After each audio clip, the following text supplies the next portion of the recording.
அவர் சிஎம்னா நீ தான்ப்பா ஓட்டு போட்டிருக்க. என் பொட்டாட்டி பத்தினி நீ தான் ஓட்டு போட்டிருக்க. நான் ஓட்டு போடலப்பா. உனக்கு சிஎம், எனக்கு சிஎம் அல்ல. நீ தான் கொண்டாடணும், நான் கொண்டாட முடியாது. சரியா? நான் ஏற்றுக்கலை, நான் ஏற்றுக்கவே மாட்டேன். நான் வணங்குற சாமி வெட்டுடைய காளி, தண்டனை வருவாள். தண்டனை தருவாளா? நான் வணங்கும் வெட்டுடைய காளி யாருக்கு தண்டனை தருவா? எனக்கா உனக்கா? தவறு செய்கிறவங்களுக்கு தான் தருவாங்க. சரியா? எல்லாருக்கும் தர முடியும். எந்த சாமியாக இருந்தாலும் யாராக இருந்தாலும் தவறு யார் செய்கிறாங்களோ அவங்களுக்கு தான் தண்டனை போய் சேரும். சரியா? அம்மா வணக்கம். திமுக, அதிமுக, தாவிக எந்த ஆட்சி நல்ல ஆட்சி? 3 ஆட்சியுமே கும்பிடு போட்டு குழி தோண்டி புடைக்க வேண்டியது. 3 ஆட்சியுமே குழி தோண்டி புதைச்சிட வேண்டியதான். எனக்கு அவர் வழங்குற பொருளே எனக்கு வேணாம். அவன் எது கொடுத்தாலும் எனக்கு வேணாம். நான் உழைக்கிற காசு எனக்கு வந்தால் போதும். சரியா? இப்போ என்ன வழங்கிட்டார் உன் தலைவன்? வழங்கினதை சொல்கிறடே தயான்றவனே, தேவையில்லாமல் மூக்கு நினைக்காத. நீ அவன் வணங்குறது என்னடா வணங்கியிருக்க? மக்களுக்கு என்ன வணங்கிக்கா சொல்லி இப்போ கமெண்ட் பண்ணு தயா. மக்களுக்கு யார் என்ன கமெண்ட் கொடுத்துருக்காரு உன் தலைவன்றதை நீ இப்போ எனக்கு கமெண்ட் பண்ணணும். சரியா? கமெண்ட் பண்ணு. வார்த்தை பேசுகிறாங்க அவங்களுக்கு அம்மா நீங்கள் என்ன சொல்கிறீங்க? அப்படி பேசாதீங்கன்னு தான் நான் சொல்கிறேன். சரிங்களா? நீங்கள் ஒரு தாய் ஒரு தகவலுக்கு பயிர்ந்தால் தயவுசெய்து பெண்களை மதிங்க. சரியாக இருக்கிற பெண்களை மதிங்க. அப்படிக்கு இப்படி சிலுங்கிற ஆளுகளை அங்கே போய் வேணால் உங்கள் லீலைகளை வச்சுக்கோங்க. அம்மா மாதிரி இருக்கிறவங்கள, அக்கா மாதிரி இருக்கிறவங்கள தயவுசெய்து மதிப்பு கொடுத்து மரியாதையாக பேசுங்க அப்படின்னு நிறைய இடத்துல அவங்களுக்கு சொல்லிட்டு, இப்போ பேட் கமாண்ட் போட்டவங்க பூரா நம்ம லைவுக்கு வந்தவங்க. அவங்களுக்கு டியூஷன் எடுத்துட்டேன் அக்கா. சரியா? நிறைய டியூஷன் எடுத்துட்டேன் அப்படின்னு பேசுகிறானுங்க. அப்போ என்ன செய்யலாம்? 10 அப்பனுக்கு பிறந்தவங்க கூட நம்ம பேசக்கூடாது. 1 அப்பனுக்கு பிறந்தவங்ககிட்ட பேசலாம். 10 அப்பனுக்கு பிறந்தவங்க கூட எப்படி பேச முடியும்? அது படாதியாக இருக்கும். அதனால் அவன் நாட்டுக்கு அவன் போடுற கமெண்ட் போகட்டும். அவன் பிறப்பும் சரியில்லை, அவன் வளர்ப்பும் சரியில்லை, அவனே சரியில்லை.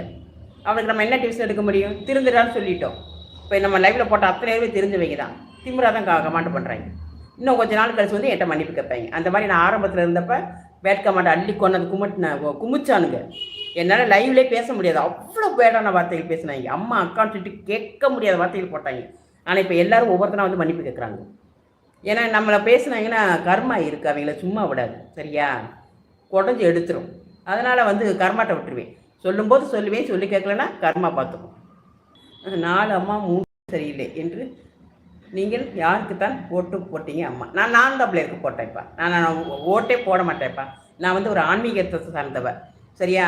ஒரு நல்ல கடவுள், ஒரு இயக்கம் அந்த மாதிரி செயலை வந்ததுனால எனக்கு அரசியல் மேலே பிடிக்காது. நான் யாருக்குமே அரசியலுக்கு போடவே மாட்டேன்.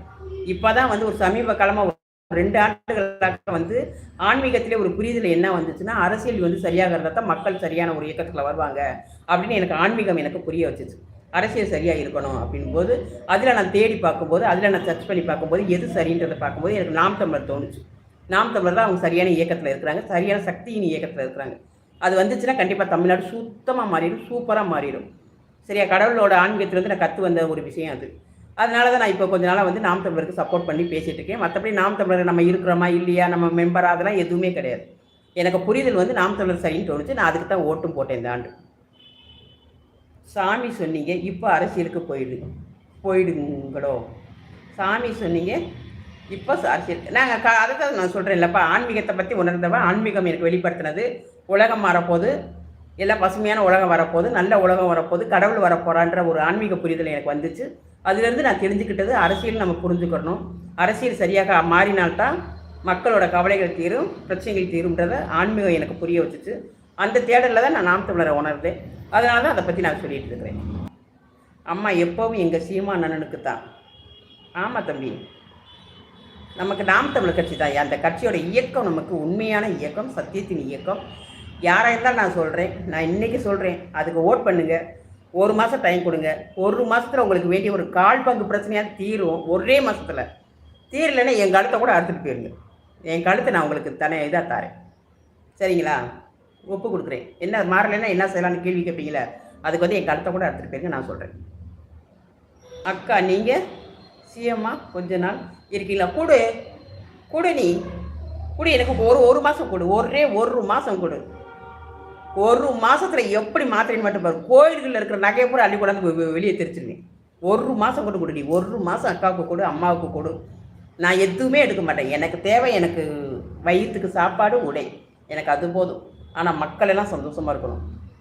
கோயில்களில் இருக்கிற அத்தனை தக்கத்தையும் அள்ளி வெளியே போட்டுருவேன். எல்லாத்தையும் அள்ளி வெளியே போட்டுருவேன். அதை எடுத்து போட்டாலே போதும், மக்கள் குழுன்னு வாழ்ந்துடலாம். சரியா? அதை சத்தியமாக நான் செய்வேன்.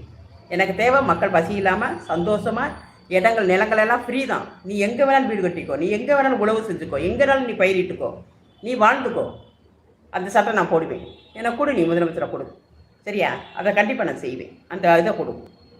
அம்மா நீங்கள் சீமான் எதிர்த்து நில்லுங்க எலெக்ஷனில். அப்படிலாம் இருக்க முடியாதுப்பா. சரிங்களா? இப்போ எனக்கு என்ன தெரியும், எல்லாமே சட்டம் போட தெரியும். ஆனால் எனக்கு சட்டம் நமக்கு சுற்றி நடக்கிற பிரச்சனைகள் தெரியாது இல்லையா? நம்ம சொல்லிடலாம், எல்லாமே சொல்லிடலாம், செயல்படுத்த முடியாது. அதெல்லாம் எல்லாமே சீமான் அண்ணனுக்கு தெரியும். சுற்றியில் இருக்கிற கெட்டவன் பூரம் தெரியும் அவருக்கு. எவன் என்ன பண்ணால் அவனை எதிர்த்து எப்படி அம்பு விடலான்னு அவருக்கு தெரியும். நமக்கு என்ன தெரியும்? என்னோட ஆசையை நான் சொல்லிட்டேன் உங்கள்கிட்ட. நான் இதெல்லாம் கொடுப்பேன், இதெல்லாம் செய்வேன், இதெல்லாம் சட்டமாக நான் போடுவேன். ஆனால் அந்த சட்டத்தை நிறைவேற்ற என்னால் முடியுமா? எனக்கு எதுவுமே தெரியாது. சுற்றி இருக்கிற பிரச்சனைகள் நமக்கு தெரியாது. நம்ம எதுவுமே செய்ய முடியாது. இப்போ ஏன் விஜய் உள்ளே உட்காந்துட்டு எதுவுமே பண்ண முடியலன்னு ஏன் சொல்கிறாரா? சூழ்ச்சிகள் நிறைய இருக்கும். அதுதான் நம்ம சொல்கிறது. கற்றுக்காமல் இருக்காரு விஜய் அப்படின்றத சொல்கிறது. அதுதான் அவர் செய்யணும்னு நினச்சாலும் வெளியில் செய்ய முடியாது. ஏன்னா பிரச்சனைகள் அந்த மாதிரி சுற்றி இருக்கும். அதை சரி பண்ணணும்ல, அது நமக்கு தெரியணும்ல. அது நமக்கு தெரியாதுல்ல, எனக்கு தெரியாது, எனக்கு அரசியல் தெரியாதுல்ல. நான் மக்களுக்கு நல்லது செய்கின்ற எண்ணம் மட்டும் தான் எனக்கு இருக்குது. எல்லாருக்கும் நல்லது செய்கின்ற எண்ணம் இருக்குது. ஆனால் அரசியலுக்குள்ளே போய்ட்டு பெரிய சூழ்ச்சிகள் நிறையா இருக்கும். அதை எதிர்த்து பேஸ் பண்ணணும்ல. அது சீமான் அண்ணாவுக்கு தெரியும். அங்கே இருக்கிற பசங்களுக்கு பூரா தெரியும், தம்பிகளுக்கு பூரா தெரியும். யாரை எப்படி அடிக்கலாம், என்ன பண்ணான்றதுக்கு பூரா அவங்களுக்கு தெரியும். அவங்க நிறைய கற்று வச்சுருக்காங்க. 18 வருஷமாக அரசியல் கற்று வச்சுருக்காங்க. பெரிய ஞானிகள் அவங்க. சின்ன குஞ்சு கூட அழகாக அரசியல் கற்று வச்சுருக்காங்க. அரசியல்ன்றது சும்மா கிடையாதுப்பா, வாயில் சவரால் பேசுகிறது அல்ல. அது மக்களுக்கு எல்லாத்தையும் கொண்டு போய் கொடுக்கணும். இப்போ நீ உனக்கு வேண்டியது அத்தனையும் நான் கொடுக்கணும். அதுக்கு நான் உருவாக்கணும். அதை நான் தெரிஞ்சு வச்சுருக்கணும். அப்போ தான் செய்ய முடியும். கோவிலில் இல்லை நகையை எடுத்து போட, அது எல்லாம் வீட்டுக்காரங்களாம் கொண்டு கொடுத்தது தான்ப்பா. அது காணிக்கை கொடுத்தேன் நான். சாமி அதை சும்மா வச்சு என்ன பண்ணேன்? உள்ள ரூமாக பூட்டி கிடக்குது. ஏழை மக்கள் தங்கம் போட முடியும், ஒரு குண்டு மணி கூட போட முடியும். மக்கள் கஷ்டப்படுறாங்க. மக்களுக்கு தானப்பா கடவுள் எல்லாத்தையும் படைச்சு கொடுத்துருக்காரு. மக்களுக்கு தான். சாமிகள் எதுக்கு கொள்ளையடிச்சு கொண்டு அங்கிட்டு உள்ளோடு வச்சுருக்கணும்? அது கொள்ளையடிப்பு. மக்கள் தானே கொண்டு போய் போட்டுக்கிறாங்க. இருக்கிறவங்க போட்டுக்கிறாங்க, இல்லாதவங்க ஏங்கிக்கிட்டு பார்த்துட்டு இருக்கோம்ல. எல்லாரும் அனுபவிப்போம். எதுக்கு உள்ளே போட்டு பூட்டி வச்சிருக்க விஷயத்த வெளியில் போட்டு அனுபவிப்போம். இதில் என்ன தப்பு இருக்குது சொல்லு? உள்ளே பூட்டி கிடக்கு தங்கம் பூரா கட்டி கட்டியாக உள்ளே போட்டு பூட்டி வச்சுருக்கோம். தூங்குது. தூங்குறத மக்களுக்கு உபயோகப்படுத்திட்டு போகட்டுமே. இதில் என்ன தப்பு இருக்குது நீ சொல்லு? சாமி என்ன செய்யுது? சாமிக்கு எதுக்கு? சாமிக்கு போட வேண்டிய நகை போட்டோம். அவங்க தான் நம்ம கழட்டி எடுக்க போகிறதில்ல. ரூமுக்குள்ளே பூட்டி கிடக்குதில்ல, ஏகப்பட்ட நகைகள் கிடக்குல்ல, எடுத்து போட்டால் மக்களுக்கு கொடுக்கலாம்ல. தங்கம் வாங்க முடியாமல் எவ்வளோ பேர் கஷ்டப்படுறாங்க தெரியுமா உனக்கு?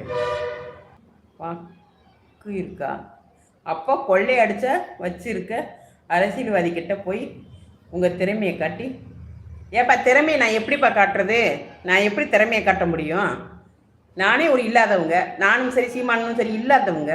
ஓட் பண்ணுங்க, எல்லாத்தையும் புளிஞ்சு எடுத்துருவார் அவர். நீங்கள் ஓட் பண்ணுங்கள், சீமானனுக்கு ஓட் பண்ணுங்கள். நீங்கள் சொல்கிற அத்தனை அரசியல்வாதியையும் புளிஞ்சு எடுத்துருவார். சரிங்களா?